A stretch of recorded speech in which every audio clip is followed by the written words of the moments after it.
Makahanap ko ng boyfriend na ano. Meron akong nakalimutan. Ibang lahi? Hindi, ito sasabihin ko sa inyo, ha? Ito sasabihin ko sa inyo. I divorced to my husband. Sa ama nila. Alam nila mga anak ko, alam na asawa ko. Nagsama kami in 9 years. Pero at this time, wala yun eh. Nasa Amerika na. Sa Amerika na nagkaroon kami ng sitwasyon na okay, andito ako, kung darating ka, andito pa rin ako maghintay sa'yo. Wow. You're right now. Sarap naman nun. You're right now. Wala ka dito. 1 year and a half na, wala na siya, nasa Amerika siya. Oh. Hindi, ito lang. Meron na po siyang iba doon. Ay, hindi ko alam, kasi hindi ko panghahawakan ng lalaki. Dahil ang lalaki, once na malayo ka sa kanya, hindi mo kayang panghawakan ang kaisipan at damdamin ng isang lalaki. Ayun. Pero ang damdamin ng isang babae, kapag namahal ang isang babae, totoo yan. Di ba? Tinatama. Yan. Yan ang pakinggan mo, love. Tinatamaan ako. Pakinggan mo yan, love. Ngayon, Tinatamaan ako. Yan ako. Ang aking Parang hinagip ka. ang aking kaligayahan sa buhay, mag-ibang bayan, kusa sa sumama sa mga kaibigan. Kasi hindi naman kayang ibigay ng kaibigan ng anak yung mga kaligayahan natin eh.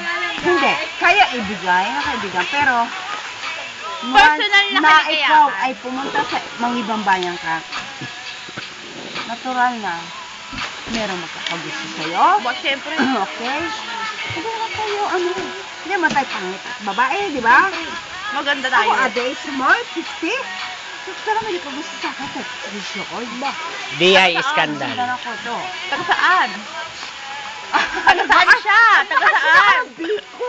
Ay, okay lang yun. Diyos ko, ba yan? Taga Bicol, mayayaman yan. Ayan, text na text sa akin kanina pa.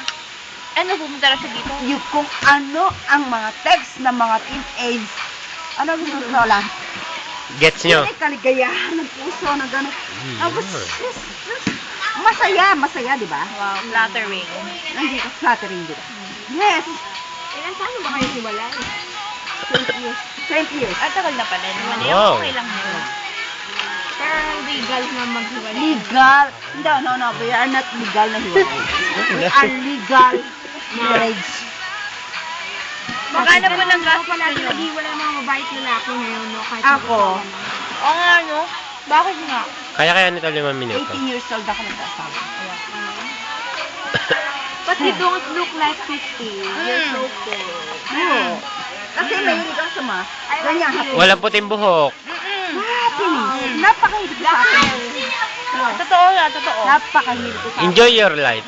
I enjoy my life kasi Single. masabi na, itong time na pag-usap natin mamaya. Ganyan ako, di ba? Yeah. Pero may communication ako. Alam mo ba, ang aking babae na dalaga, hindi na dalaga. Same year. Nag-asawa siya itong December lang, 29. Kailan lang? 28 years old. Oh. Pinagtapos ko siya ng civil engineer. Aba. Wow. Ang aking panganay ay ABS Management. Aba. Yes. Kanya ako abroad. Aba. Saan po sa abroad? Pareho sila galing sa abroad po. Asian lang. Kami. Asian lang. Doon kami nagkakilala. Ang aking panganay going to 31 years old. Lalaki? Uy! Teka muna. Nilulubot na oh. Parang isa ka ba? Drink your wine na.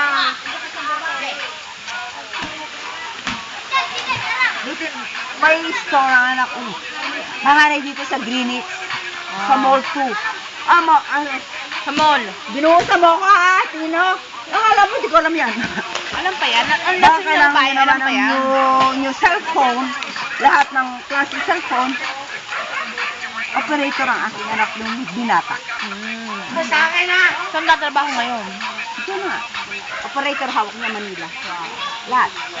At least na-achieve ng mga anak mo na makatapos sila. Yes! Yun ang hindi nila makakalimutan na kahit nasa pagapang na paghihirap ko. Kasi ama nila, jobless. Talo pa ang lupa nun. Jobless ang Pero ama nila. may sana kapunta ng Tayo. He said, na nasa state. No! Mga 5 minutes lang. Hindi ko sinabi nasa stage ang ama nila. Yung anak.